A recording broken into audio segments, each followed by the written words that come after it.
Deadpool and Wolverine have sneaked their way into theaters. We finally got the movie. But the question is, how do they rank amongst the other X-Men movies?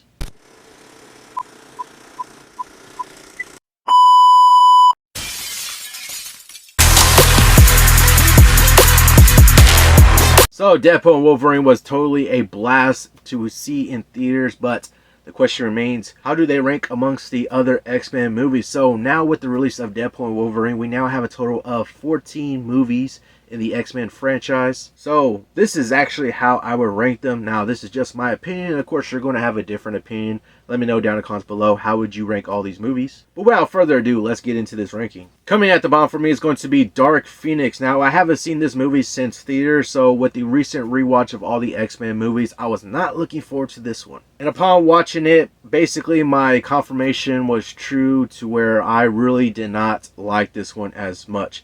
This one is definitely a frustrating movie because it doesn't do a good job of adapting the storyline of the Dark Phoenix. Like, look here. They get a second chance to adapt the Dark Phoenix storyline after what happened with X-Men 3, and they still dropped the ball. Like, what the hell were they thinking? It's not a good X-Men movie, I already know that. It's definitely one of my least favorite X-Men movies in the franchise. Now with that being said, there was a part of me that was like thinking, it's a watchable movie. I'll say that. I'll say I wasn't completely bored with it. It's a watchable movie. I at least got through it, at least, to say the least. But I don't know. But upon this rewatch, I could see little glimpses to where it could have.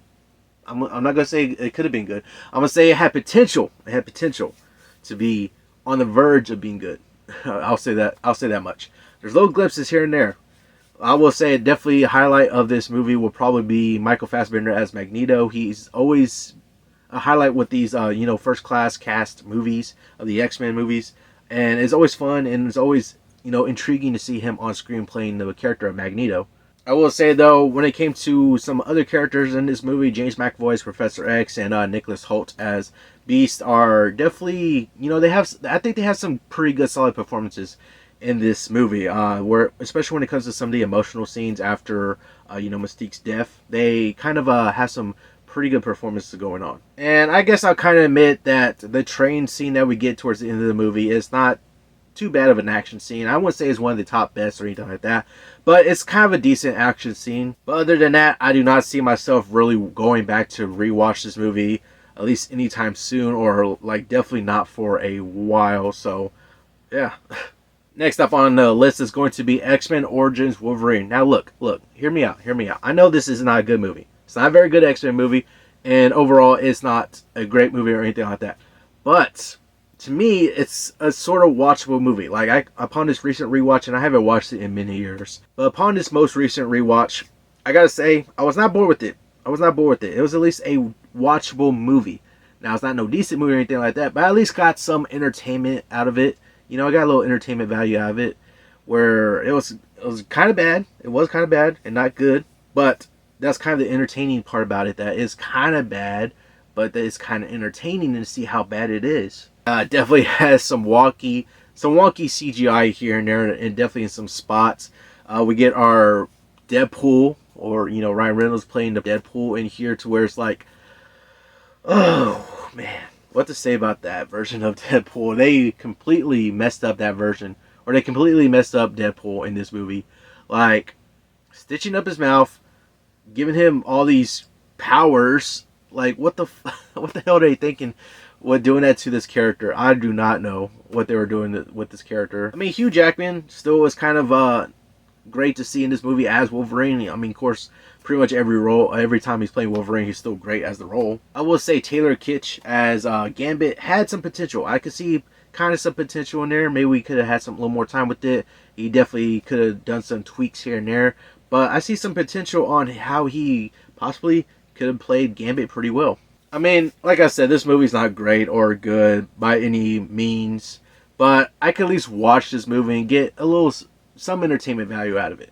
X-Men Apocalypse. Now, this one was definitely a doozy. I was not really looking forward to rewatching this one either. It's been many years since I watched this one also. Isn't it funny how they don't age in these movies when it comes to like the first class cast in these X-Men movies, they do not age. They basically look the same ever since they were from the 60s, and this movie's taking place in the 90s or 80s, something like that.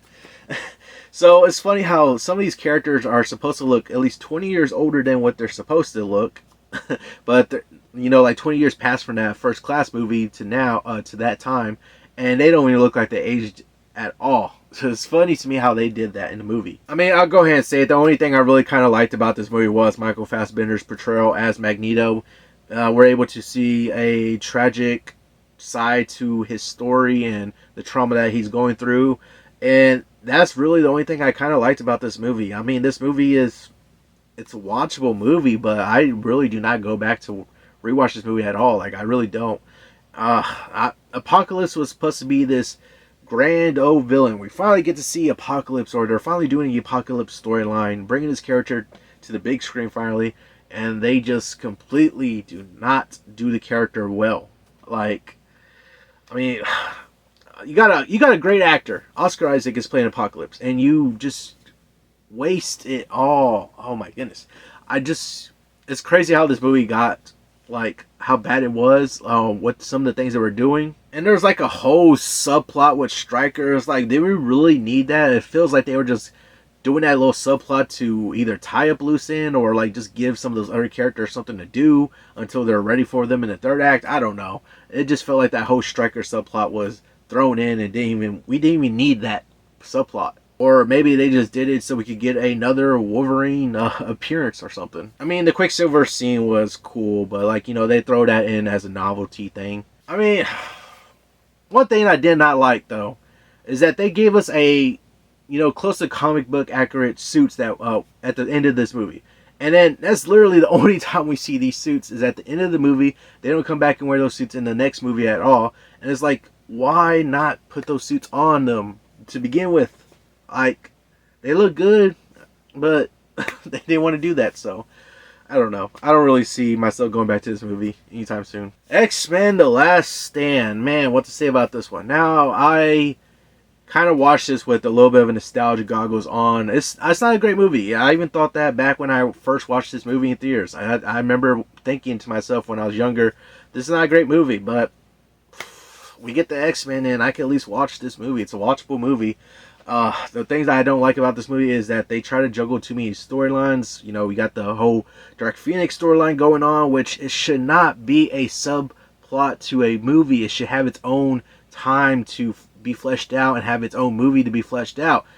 But it appears that they can't even do that, because look what happens when they got that second chance with Dark Phoenix.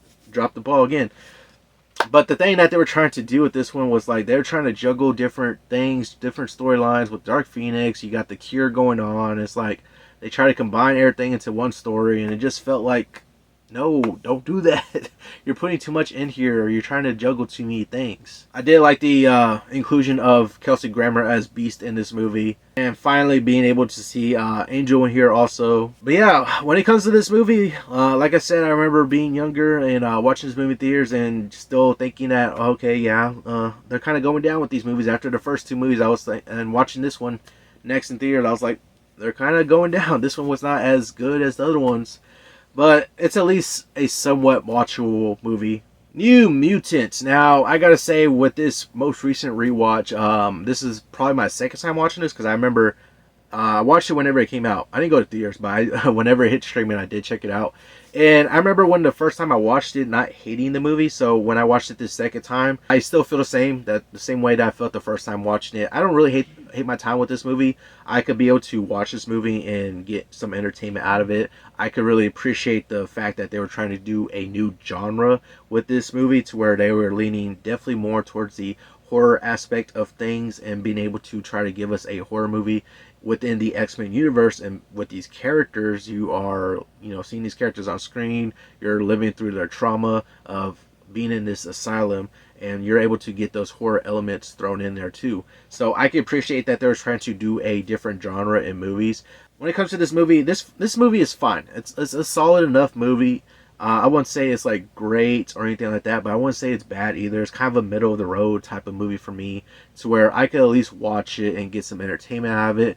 It's funny how this movie got delayed so much, and I think this movie was either supposed to come out like 2017 or 2018. We got like the trailer like a long time ago before this movie came out, and this movie just kept getting delayed. And one of the reasons why it got delayed too was because of the Disney Fox acquisition going on, and that's just one of the reasons why it got delayed. There's some other reasons that it got delayed, but it's just funny how much it got delayed. It got delayed like a good maybe a little more than 2 years. So it was just funny how it got delayed so much. But like I said before, this is a solid enough movie to where I could watch this movie, and I appreciate that they're trying to do a different genre. The Wolverine. Now with this one, I think this is a solid movie. Honestly, it's probably like it jumps up a bit, for me. Between the Wolverine and X-Men: The Last Stand, there's like a distance between quality there. When it comes to this one, The Wolverine, I think it's a pretty solid movie with James Mangold directing. He's able to do some things to give us a sort of prototype to Logan, so I could see what he was trying to do with this movie. And with them having a PG-13 rating, it still kind of pushes some limits here and there. I do like some of the fight scenes and action going on in this movie, and just basically being able to see those glimpses that he will later on be able to bring to the movie Logan. So I could be able to see those and be able to have a good time with this movie and enjoy it. I don't really typically rewatch this movie a whole lot, but anytime I get a thought to, go back and rewatch it, I don't hate my time with it. I don't hate my time with this movie. It's a solid movie. I think there's just some of the other X-Men movies that I do like a little bit more, and I think there's some that are, somewhat better than this one. But overall, this is a pretty solid movie that we have with, Logan and Wolverine going on this adventure to Japan. It's pretty solid, I'll say. We get to the original first X-Men movie, and I love this movie so much. I have such nostalgia with this movie. I remember it being one of the first movies I ever saw in theaters, so it holds a special place for me. Like I say, most recently, I've been seeing a lot of people actually hating on this movie. Like, a lot of people are really hating on this movie a lot more recently. And I see some of the criticisms on this movie, and I'm not going to say I agree with them, but I can see what people are saying. A lot of people are saying this movie feels so dated. The effects are not, up to today's standard, and I kind of see that. But at its surface, this is still a pretty good X-Men movie. Like, it tells a good story. It's a great movie to where it's introducing these characters, introduces people to the team of the X-Men, and I just love what they were able to do with this movie, being able to give us these characters in live action on the big screen, being able to see these characters brought to life. And I just love this movie so much. I enjoy watching this movie still. I could pop it in every so often and still enjoy this movie and watch it and get that nostalgia kick with it. I really love this movie. The way they gave us these characters, introduced us to these characters, gave us Hugh Jackman as Wolverine. Overall, all around, I enjoy the X-Men team, and being able to get this movie and at the time that we did, I just really enjoyed this movie. I get a nostalgia kick. Nostalgia is a hell of a drug, but I enjoy this movie so much. Deadpool 2. Now, I really enjoyed Deadpool 2 a lot. I believe this one is definitely, it's a lot of fun. It's a lot of fun. I enjoy watching it. I could rewatch this one a lot. I have rewatched it a lot ever since it came out.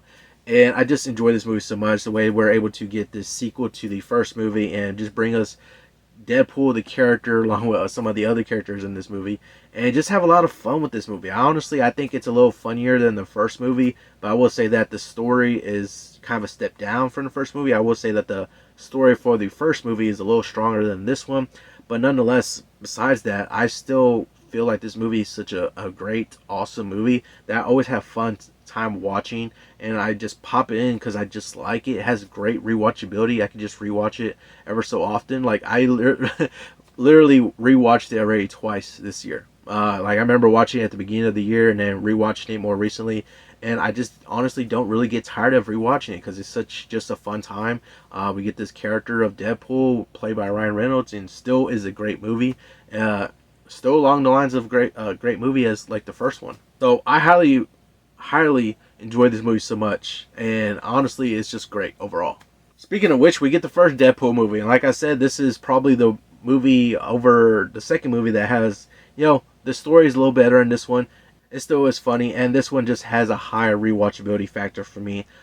This one was one of the ones I also rewatched at the beginning of the year, and then rewatched it more recently, right before Deadpool and Wolverine, just to finally be able to get a great representation of the character of Deadpool. Ryan Reynolds put his heart into this movie and trying to get this movie made, and just gotta thank Ryan Reynolds and thank everybody who was behind making this movie. They just knocked out the park with this one. I remember just watching this movie for the first time in theaters and just going, wow, they finally did it. They finally gave us a great Deadpool, especially after what they did with Deadpool and X-Men Origins Wolverine. I was like, wow, that's crazy. But like, just being able to give us this movie whenever it hit theaters back in 2016, I was like thinking, after watching this movie, just finally we get a great representation of the character, a great movie, a fun movie, very entertaining. It was funny. The story was great in this one, and just gotta say, I enjoy this movie so much.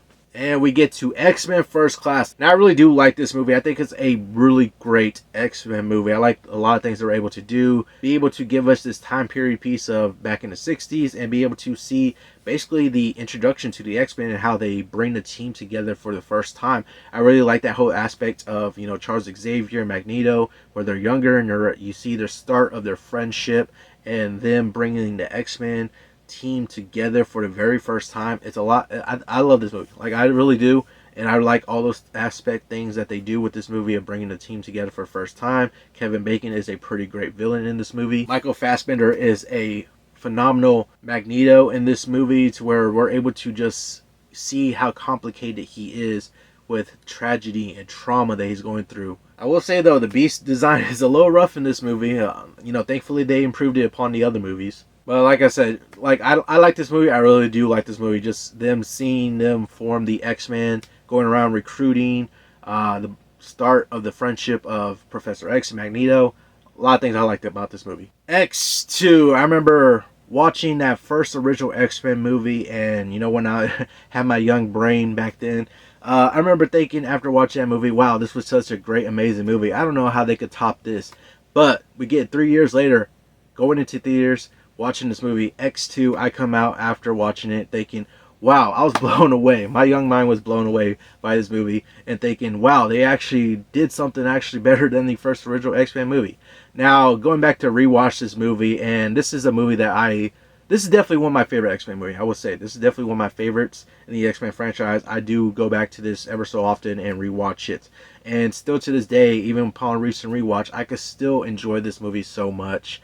Maybe it's nostalgia, maybe it's because the movie's actually good, but I just enjoy this movie so much. It gives us one of the best opening scenes in a comic book movie, where Nightcrawler is just going through the White House, teleporting everywhere, taking down goons, security guards, whatever, and just trying to get to the president. And the fact that this featured one of my favorite X-Men characters of Nightcrawler in this movie definitely bumps it up for me a little bit. Being able to see this character actually brought to the big screen after liking this character for a few years after watching the X-Men animated series, and being able to finally get him on screen in live action form, and they did such a good job with this character that I really just enjoyed this movie. I just enjoyed the action that was going on, the story that was going on, everything about this movie, honestly, is just, I love this movie. I have fun with this movie. I can be entertained by this movie still after all these many years. So this is honestly, like I said, one of my favorites. It's a great X-Men movie. Definitely one of the best in the franchise. And we get to our newest movie of Deadpool and Wolverine. Now, this was just a love letter to Marvel fans, comic book fans, movie fans. If you were a fan and you watched those movies from the 2000s era, this was a movie made for you with all the cameos, the references, and things like that in this movie. This was just a love letter to those fans. It was just a overall fan event for people. The fan service in this movie was off the charts. I had a blast watching this movie in theaters. I had a smile across my face for pretty much a majority of the movie. I was laughing my ass off at some of the jokes and references in here. And just being able to see those characters come back, the cameos that we get in this movie, being able to see those characters come back on screen and in this movie, it was just so amazing and awesome. I'm not going to spoil anything just in case, but Y'all know what I'm talking about. If y'all saw my review or y'all saw my cameo video where I ranked all the cameos in Deadpool and Wolverine, if you haven't checked that video out, go check it out definitely. But where I ranked all the cameos in Deadpool and Wolverine, and I just had a blast watching this movie and just enjoyed my time with this movie. Like definitely want to go back and see it again. I want to see it for a second time. I didn't have time to go watch it again for a second time just yet, but I definitely want to try to go back and watch it a second time because I just had so much fun with this movie. This movie was just a lot of fun. This movie made me laugh. Like a movie hasn't made me laugh this much in such a long time. And this movie just felt so epic to scale and just awesome and entertaining, fun. All those words that I'm saying, this movie was it. And I just enjoyed so much about this movie that they were able to finally give us this team up between Deadpool and Wolverine, finally on the big screen after so many years, being able to give us a Wolverine in a comic book accurate suit. That was amazing to see in the movie. So I enjoyed this movie so much. It was a blast in theaters, and it just was amazing. We get to X-Men Days of Future Past, and this one is definitely one of my favorites in the X-Men franchise. Also, I really enjoyed this movie. I really liked how they were able to blend the original cast of the X-Men movies with the first class cast of X-Men movies, be able to blend and be able to give us a story and tell the story in a very compelling way, to where you have the future going on, but you're able to send Wolverine's consciousness back to the past and be able to get the first class cast. And they just did it so well to be able to give us a story to where it blends both casts really well. Finally give us the Sentinels in the movies. Like we waited a long time to be able to see those Sentinels actually make it into the movies. We finally got them, and they did such a great storyline with them. It was just nice to see the original cast come back, the original cast of the X-Men movies to come back after a few years that we haven't seen them, and be able to just give us a story that is honestly such a great story. Like I rewatched this one recently, and this was one of the ones I actually rewatched at the beginning of the year, and then again recently for the X-Men ranking video, and I still can rewatch this movie. It has a high rewatchability factor for me. I go back to this one ever so often to rewatch it. It's one of my favorites in the franchise, and I think it just tells a great story, and I really do enjoy this movie. I really do like it. But we get to the number one spot, and of course probably a majority, or at least a lot of people are going to say this is at their number one, and that is going to be Logan. Now I will say this was probably, upon this most recent rewatch, this was probably my third or fourth time watching this movie. I don't go back to this movie very often to rewatch it, because it is definitely a hard and sad watch. Every time this movie hits me, and upon this recent rewatch, it still hits me to where it's like, this is like the ending and such a great send-off to the character of Logan, Wolverine. And it still hits hard. And being able to see this movie after having Hugh Jackman play this role for so long, be able to get this send-off to his character, and also a send-off to Professor X too, with Patrick Stewart playing him. It's just an amazing send-off in general to these characters, and just in general to the X-Men franchise in a way, to where we get these last two characters, the last remaining characters of the original X-Men movie, being able to have this movie, and to finally have an R rating for this movie, to where they're not going to be held back by anything. They gave us Berserk Wolverine in this movie, to where it's a lot of great action going on. He's going berserk. It's bloody. It's just amazing seeing him and his action scenes going on, and just the whole complexity of this character of Wolverine, where he's dealing with having to have Professor X survive, helping him trying to survive, the complexity of him having trauma, the tragedy of this character going on, and then you have the added addition of X-23 in here with Daphne Keane playing the role so well. I